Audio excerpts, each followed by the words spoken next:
Salut tout le monde et bienvenue sur Lab. Alors les amis, nous avons commencé déjà, nous avons parlé de l'architecture d'un projet Vue.js, nous avons quand même parlé des avantages de Vue.js et nous avons un objectif précis. Donc on va continuer au cours de cette deuxième partie de la formation. Ok, donc qu'est-ce qu'on va faire déjà au cours de cette formation? Je vais ouvrir mon éditeur. Hop, hop, voilà. Et on va noter ce qu'on a à faire. Donc la première chose à faire, c'est d'installer, ok, d'installer un projet Vue.js, ok. Après ça, nous allons parler de, nous allons configurer et configurer. Je vais vous montrer comment configurer. Nous allons configurer Bootstrap directement sur notre projet Bootstrap, ok. Et après la configuration de Bootstrap, nous allons configurer aussi. Nous allons parler d'abord de Axios, ok. Donc, présentation de Axios, ok. Et après cela, nous allons configurer Axios. Donc, voilà. Donc, voilà ce qu'on a à faire tout au long de cette vidéo. Alors, on commence en même temps. Alors, pour installer un projet Vue.js, la première chose qu'il faut pour installer un projet Vue.js, déjà, je vais noter ça ici.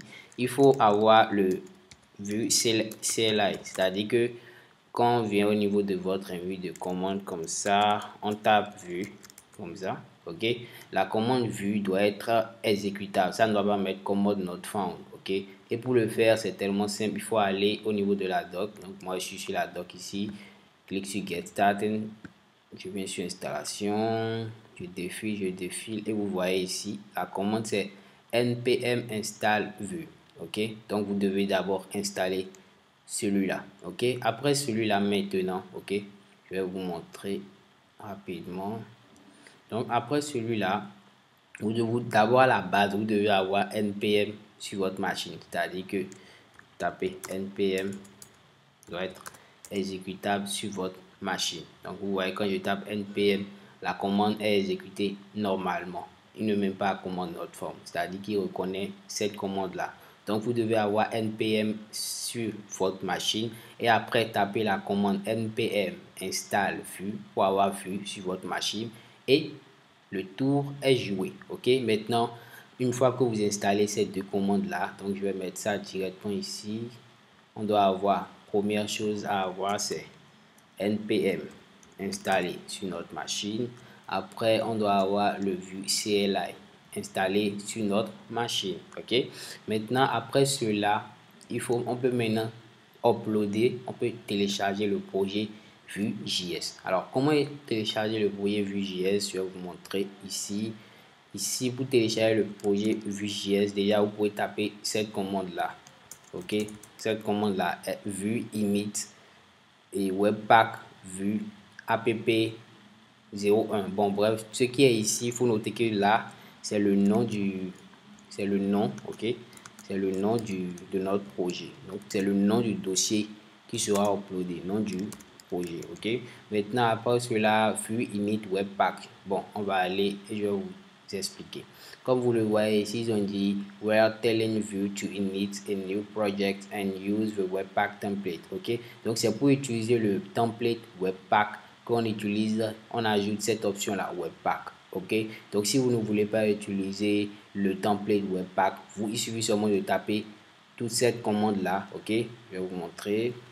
Donc je descends, je dis j'enlève ce webpack là, hop. Donc ici c'est à dire que là je télécharge un projet, je télécharge un projet sans le template, ok, webpack, ok, webpack, voilà. Donc en quelque sorte, voilà. Donc là je télécharge un projet sans le template webpack, mais ici je télécharge un projet avec le template webpack. Donc voilà les spécificités que vous aurez à voir là. Donc je vais quand même vous montrer un petit exemple pour pas dire que moi j'ai déjà téléchargé mon projet Vue.js, ok. Je vais aller là, ok. Donc pour le faire comme je l'ai dit, c'est je fais Vue init webpack, ok. Là Voilà, je valide. On va attendre quelques minutes, je vais vous montrer quand même les étapes et après je vais arrêter. Donc on attend quelques minutes et pour le moment je vais vous montrer ce que l'on veut obtenir. Ok, je vais aller directement au niveau de notre projet. Ok, Laravel et je vais démarrer. Ok, donc je vais démarrer le projet Laravel en faisant la commande php artisan save. Hop. Donc la commande est démarrée, le serveur est démarré, excusez. Donc ici je vais au niveau de mon postman, login, password, j'envoie les informations de l'utilisateur et je soumets. Donc quand je soumets, cela ouvre le loader, on attend quelques minutes. Si c'est bon, ça nous a généré le token. Ça veut dire qu'il a reconnu que l'utilisateur est inscrit. Donc c'est ce qu'on a eu à faire. Donc on va implémenter ça dans notre flux. Donc allons maintenant au niveau de notre envie de commande. Donc ici vous voyez quand j'ai tapé la commande vue init webpack et app le nom de mon projet. Donc je valide, c'est-à-dire que je peux mettre un nom, un autre nom. On est d'accord. Maintenant si je ne veux pas mettre un nom, je vais garder le nom par défaut. Dans mon cas ici qui est vue app01, alors je laisse l'espace vide et je valide. Ok, voilà. Donc quand je valide, il me dit name length must be greater than 0.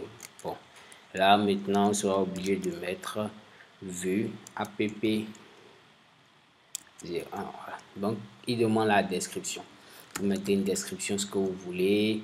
L'auteur c'est vous et vous validez ainsi de suite, ainsi de suite. Ok, si vous voulez installer vous voulez faire les tests et tout, vous voulez installer le routeur, vous pouvez quand même dire yes et tout. Donc nous on ne veut pas utiliser tout cela. Donc ce que moi j'aimerais vous proposer, c'est que une fois que vous avez donné le nom de projet, la description, l'auteur, vous tapez NN partout, c'est-à-dire vous ne voulez plus rien installer à part cela. Ok, donc voilà. Donc c'est parfait. Donc on va aller au niveau de notre projet. Moi j'avais déjà téléchargé le projet, donc je vais démarrer le projet au niveau d'IntelliJ.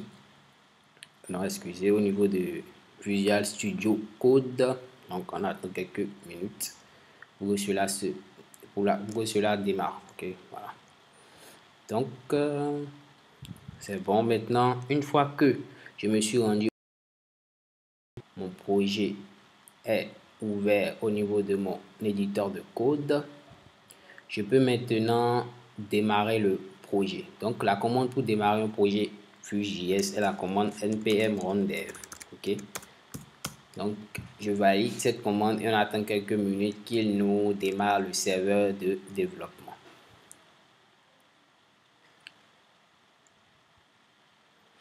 Hop, hop, hop. Voilà. Ok. Et voilà. Je ferme tout ça. Je vais faire mon commentaire. Hop, hop. Hop, voilà. Donc, on attend toujours quelques minutes que cela démarre. Alors, pendant ce temps, on va juste se rendre au niveau de la doc. Ici. Et on va faire une petite recherche au niveau de forme. Ok, je valide.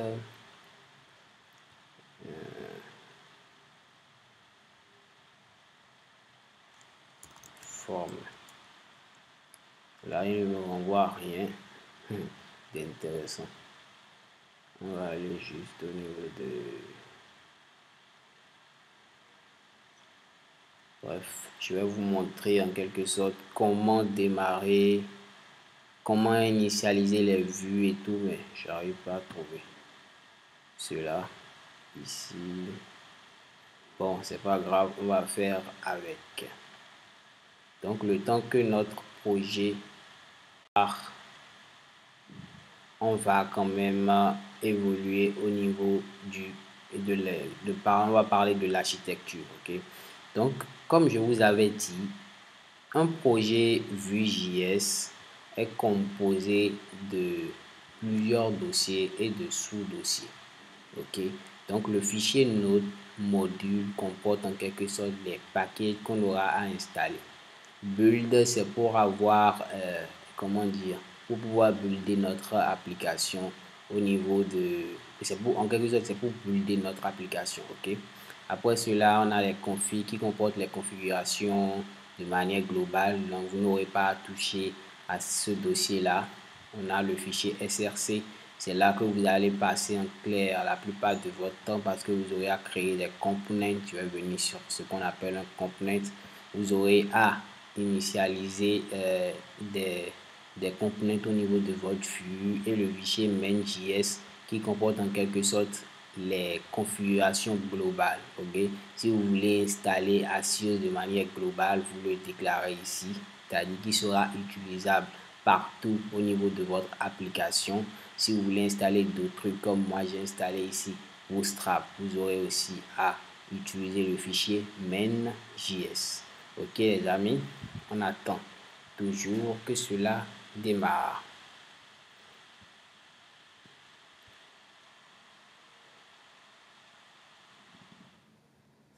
Ok, donc on va démarrer notre serveur, ok. Donc pour démarrer notre serveur, comme vous l'avez vu là, le serveur est démarré sur le port 8080. Donc je me rends au niveau de mon navigateur et je tape le port 8080. Donc voilà le port et je valide. Donc comme vous l'avez vu là, on a accès déjà à une page nous présentant quand même, nous souhaitons la bienvenue sur Vue.js. Donc je vais vous montrer quand même d'où viennent ces pages là au niveau du code. Ok, donc quand vous partez au niveau de votre projet, au niveau lorsque vous l'ouvrez dans l'éditeur de code, vous aurez accès déjà à l'interface comme je l'ai dit. Vous allez au niveau de SRC, valider, et vous voyez, il y a un fichier app.vue ici. Donc quand je clique sur ce fichier app.vue là, vous voyez, ce fichier app.vue semble vide. Mais en réalité, ce qui s'affiche au dehors, c'est ce qui est dans ce component là, Hello World. Ok, donc si je vais dans mon Hello World, qui est un component ici, vous allez voir que ici en réalité il affiche l'interface qu'on a au niveau du dehors. Donc qu'est-ce que je vais faire? Je vais juste déplacer ça comme ça pour qu'on puisse bien voir. Donc voilà. Donc qu'est-ce que j'ai dit? J'ai dit que ce qui s'affiche en réalité ici, c'est ce qui est là. Comme vous l'avez vu, ici il y a Corse, ici il y a Corse aussi. Donc le component, ils l'ont inclus directement dans le app.vue. Ok, voilà. Donc ils l'ont inclus directement dans le app.vue. Donc si je vais au niveau de mon app.vue ici, vous voyez, il y a Hello World là. Et ils ont importé ça ici. Ok, voilà. Donc ils ont mis component Hello. Voilà. Donc voilà en quelque sorte d'où vient ce qu'on a au niveau de cette architecture là. Alors maintenant je vais vous parler de comment intégrer en quelque sorte le Bootstrap et on va parler de Axios. Ok, donc je vais juste vous montrer ça en faisant moi-même mes propres recherches pour vous montrer la commande et les étapes à suivre. Donc je vais au niveau de Google et tape install Bootstrap in Vue.js. Voilà. Donc non, pas YouTube. Bootstrap. Voilà. Ici. Donc je descends et on va voir comment le faire. Vous collez cette commande là, ok. Si vous validez cette commande là va installer toutes les packages importants pour pouvoir utiliser Bootstrap, ok. Une fois que cela est fait, qu'est-ce qu'il faut faire? Une fois que cela est fait, il faut aller dans votre app.js. Donc dans mon cas ici, c'est ce que j'ai fait. Je suis allé dans mon main.js, ok. Et maintenant j'inclus ces deux là, j'importe ces deux là, import Bootstrap et import Bootstrap main, ce qui est fait ici. Ok, vous voyez, c'est ce que j'ai fait exactement. Ok, et une fois cela fait, vous aurez accès quand même à cette fonctionnalité là. Pourquoi pas, on va tester, on va vous montrer que cela marche. Je prends celui-ci et je colle directement dans mon app.vue. Je colle cela ici. Voilà. Ok, voilà. Donc, je sauvegarde et je redémarre mon serveur. Donc, je ferme tout ça. Et je tape la commande npm run dev. Donc, on attend quelques moments pour que cela démarre.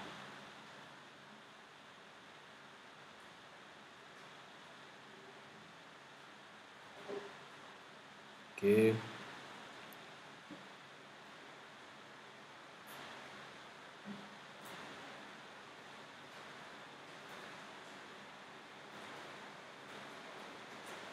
Je ne sais pas pourquoi cela prend assez du temps comme cela.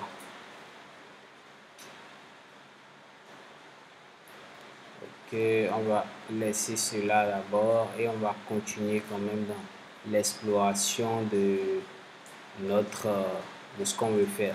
Je vais profiter de l'occasion quand même pour directement parler de Axios. C'est quoi Axios et tout. Donc pour le faire, le mieux serait quand même d'aller directement sur internet pour que je puisse apporter moi-même ma part d'édition dans ce que je vais dire. Donc je vais aller sur Google, je tape Axios, ok, puis JS, voilà, et utiliser Axios pour consommer les API.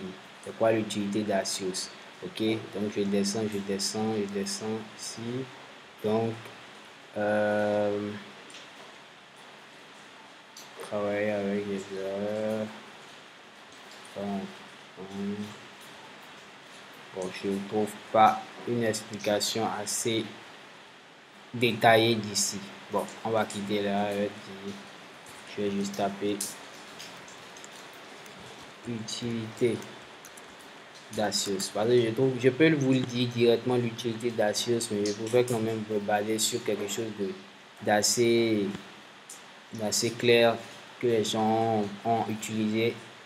Et là, moi, je continue avec mon exemple. Ok, voilà, présentation de Axios. Voilà, Axios, voilà. Ils ont dit Axios est un client HTTP populaire basé sur des promesses qui abordent une API facile à utiliser et peut être utilisée à la fois dans le navigateur et sur Node.js. Ok, voilà leur comment dire, leur définition. Mais moi, je vais vous donner une définition assez claire et précise. Axios, c'est un client HTTP qui est utilisé pour pouvoir communiquer avec notre API. C'est-à-dire que Axios, c'est lui qu'on utilise pour pouvoir faire des requêtes comme GET, POST au niveau de notre API. Ok, c'est-à-dire que je suppose que je veux, je vais prendre un exemple banal. J'ai une API, par exemple, dans notre cas, on a l'API de Laravel qu'on a conçu. Ok, je vais utiliser cette API là pour pouvoir récupérer, par exemple, c'est-à-dire envoyer en quelque sorte les informations d'un utilisateur qui veut s'inscrire.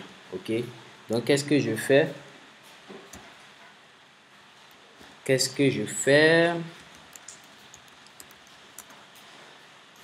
Je vais utiliser Axios pour le faire. Donc je fais Axios.post, ok, et je vais lui passer l'URL là. Ok, je passe l'URL ici comme ça. Ok, et une fois que je passe cette URL là, je lui passe les informations. Par exemple, dans mon cas, il sera user. Ok, en supposant que user par exemple est un objet, ok, un objet qui comporte par exemple le nom d'utilisateur, un objet comme ça qui comporte le nom d'utilisateur, le prénom, etc., etc.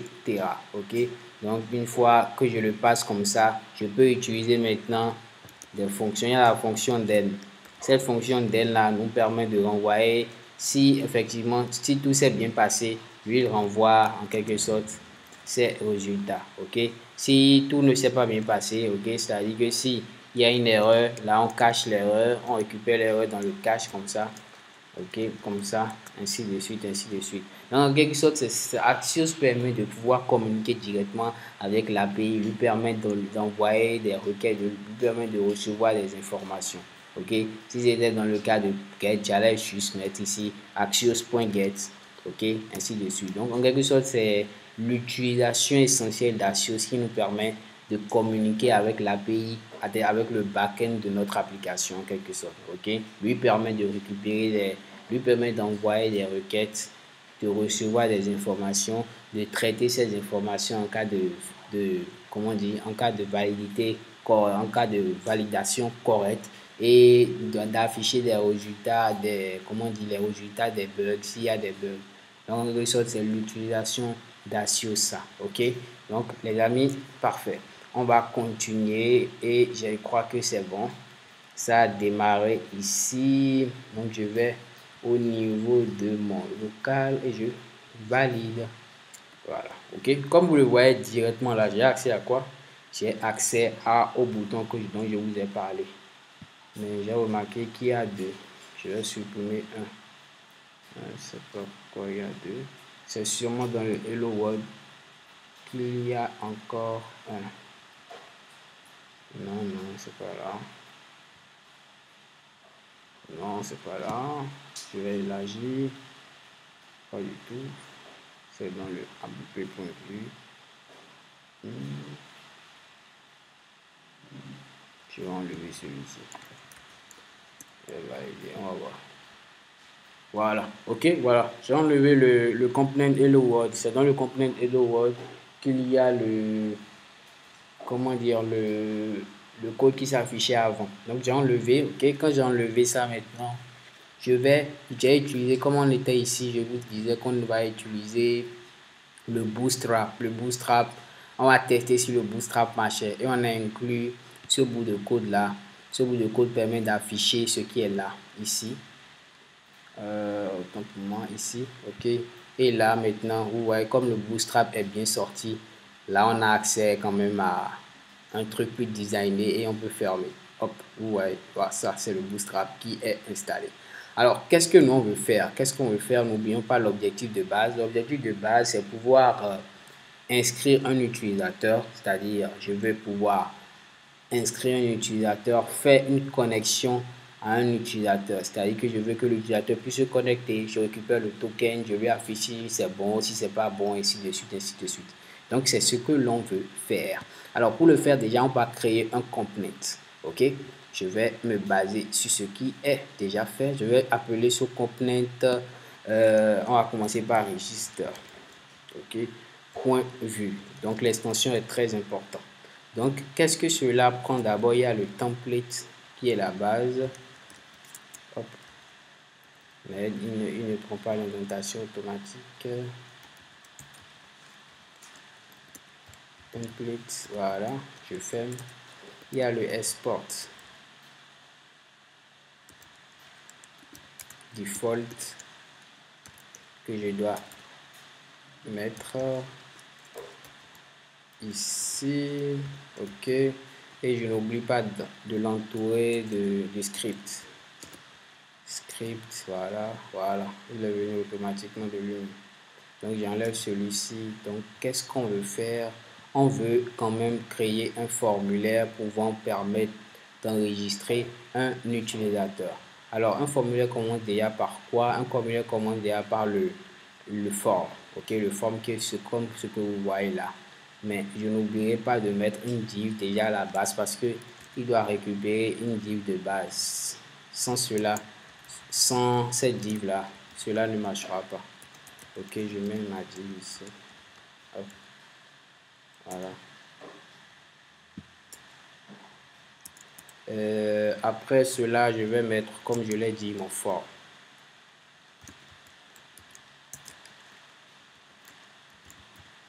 Ok, donc dans mon format ici, à la base, il y aura @submit. Submit pour dire que la fonction qui doit démarrer une fois que l'utilisateur aura soumis ce formulaire là. Donc @submit, je vais mettre register. Parfait.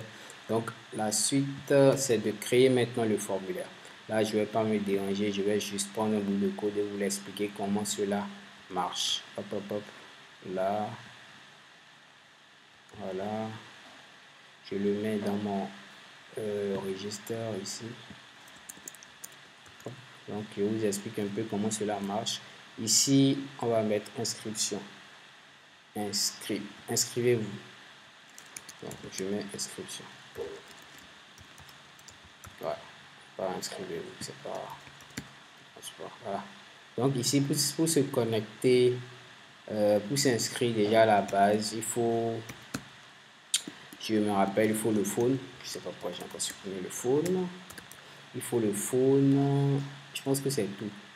Il faut le phone juste. En fait, l'API que j'ai fait, lui s'inscrit en voyant juste le post. Ok, c'est que c'est un peu bizarre, mais c'est ce que l'API fait. Donc, vous pouvez faire ça d'une autre manière, permettre à l'utilisateur d'envoyer son nom, son prénom, son mot de passe. Mais bon, moi, j'ai fait de telle manière qu'il nous envoie juste son numéro de téléphone. Donc ici, je vous explique un peu. Déjà, normalement, en HTML, le type, c'est number, c'est-à-dire que c'est un nombre qu'on veut récupérer chez le gars. Donc, pas possibilité d'entrer une lettre de l'alphabet. Ici, vmodel, je vais vous expliquer ce que ça veut dire. Placeholder, vous savez ce que cela veut dire, c'est-à-dire que c'est ce qui apparaît par défaut comme message au niveau de l'input. Ici, à part cela, on a autofocus pour dire que la souris sera automatiquement sur cet input là. Donc voilà. Donc ici, je vais vous expliquer un peu ce qui va se passer. Donc ici, je vérifie juste si tout est bien indenté. Mon Visual Studio Code ne me permet pas de faire ce que je veux, mais bon, c'est pas grave. On va se débrouiller comme d'habitude. Je vais prendre ce bout de code. Je vais déplacer ça là. Quand même, on va finir quand même de créer le formulaire. On va passer à autre chose. Donc, je vais enlever le vmodel ici d'abord. Et ici, étant donné que c'est dans le app.vue que tout s'affiche, n'oublions pas, je reviens là.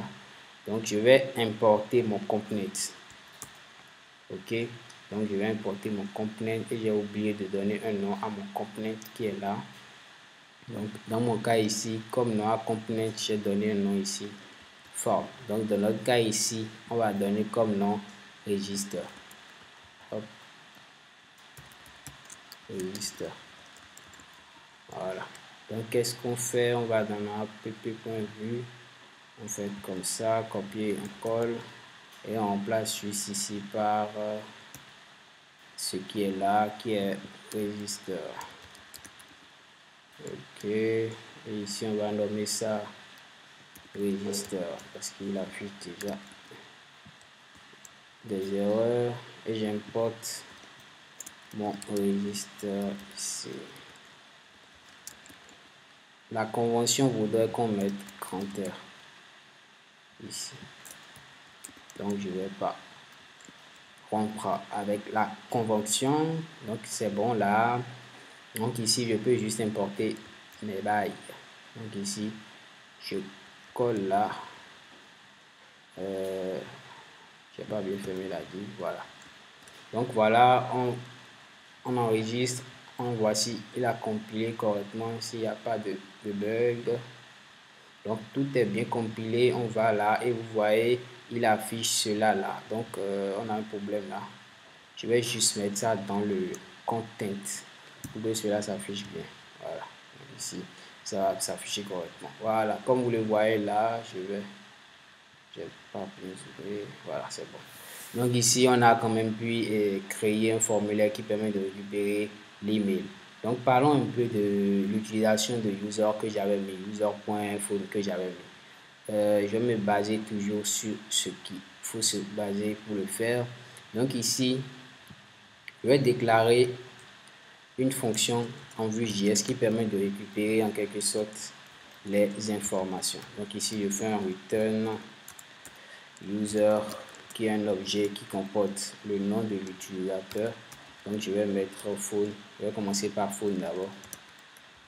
Phone en tant que phone de point, mettre 67 67 67 juste pour le fun.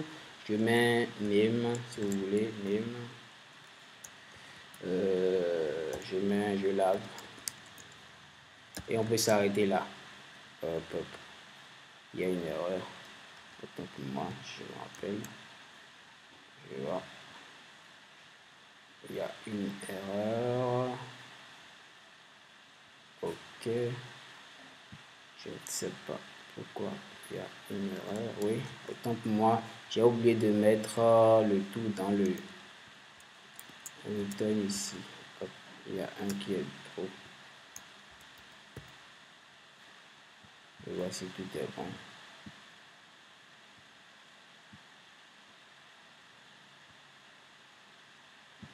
Ouais, tout est bon. Et ici, c'est pas. Voilà. Voilà, tout est bon. Donc ici, on return qui est là. Et je valide comme ça. Donc, qu'est-ce que je fais? Hop.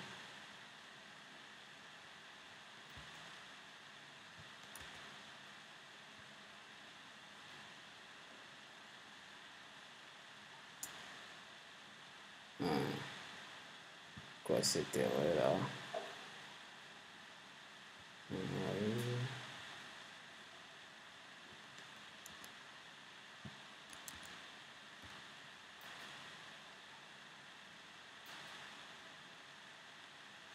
Là, je ne comprends pas pourquoi une erreur. Oui.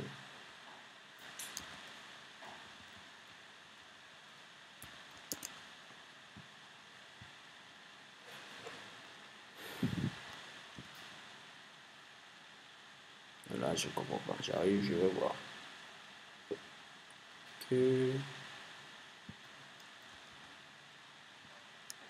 Ok, d'accord. Donc, ici, le data, lui, forcément, vous devez mettre un return là. Ok, et maintenant, passer à l'intérieur l'autre objet qui est l'objet user qui comporte le phone et le name. Donc, ici, dans notre cas, ici, on va mettre juste des modèles, v-modèle, v-modèle qui va prendre en paramètre user.phone. Ok, et vous allez voir que le user.phone va s'afficher automatiquement ici. Il y a une erreur de syntaxe. Donc pour moi, descend. Je vois tout est fermé là. Ok, d'accord. Il y a this barre que j'ai pas fermé. Et voilà, c'est bon. Donc ici, comme vous voyez, il y a 67 qui s'affiche automatiquement là. Donc ici, on va juste finir déjà en, en cliquant sur valider et voir, on va voir ce qui va se passer. Donc ici, qu'est-ce que j'ai fait?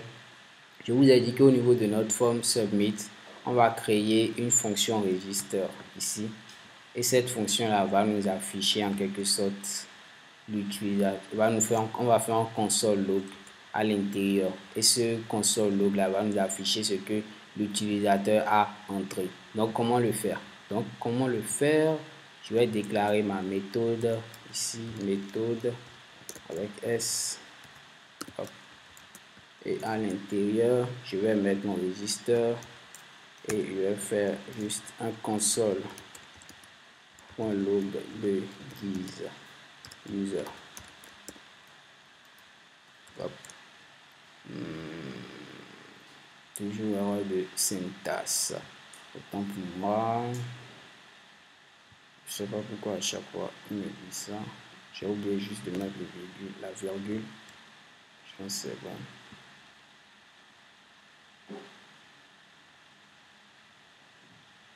Pourquoi ils sont mis à chaque fois?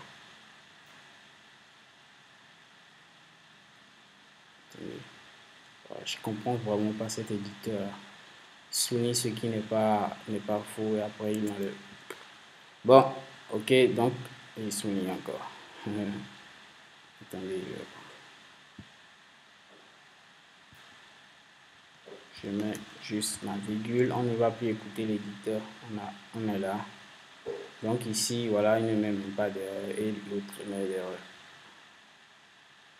Hop, méthode. Je vais voir. C'est méthode, je vais.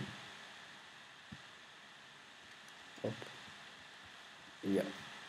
Décidément, il n'y a pas d'erreur, mais lui souligne qu'il y a erreur. Donc ici, on va juste ouvrir notre console pour quand même voir ce qui va nous retenir lorsqu'on va soumettre cela. Je viens au niveau de mon console log.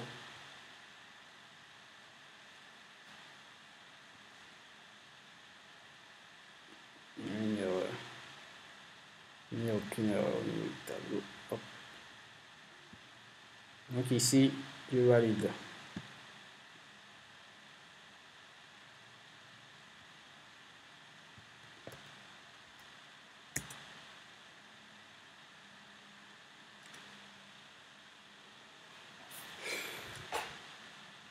On attend que cela revienne.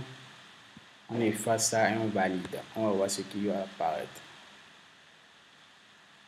Oui, je vais voir.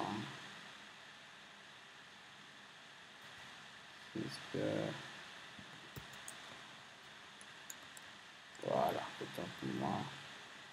On recharge la page.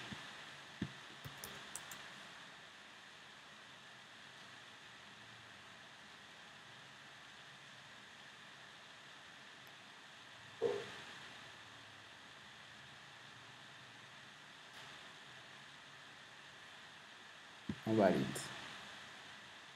Ah ouais, je sais pourquoi en fait. Au fait, quand vous utilisez, comment on appelle le submit comme ça, il envoie la réponse, mais le problème c'est qu'après il soumet. Donc ce que nous on veut, c'est qu'il ne soumet pas. Donc on fait un prevent ici. Voilà. Donc une fois qu'on va le faire, vous allez voir qu'il ne va plus soumettre. C'est-à-dire qu'il va rester bloqué sur ça comme ça et nous afficher notre résultat. Et comme vous le voyez, nous envoie un objet. Et l'objet comporte deux informations, le name, JLab et le phone. Supposons que je modifie le phone, je vais mettre 6868. Donc ici j'enregistre. Et il nous envoie un nouvel objet. Et maintenant vous allez voir au niveau de phone, c'est ce qu'on a entré qui est là.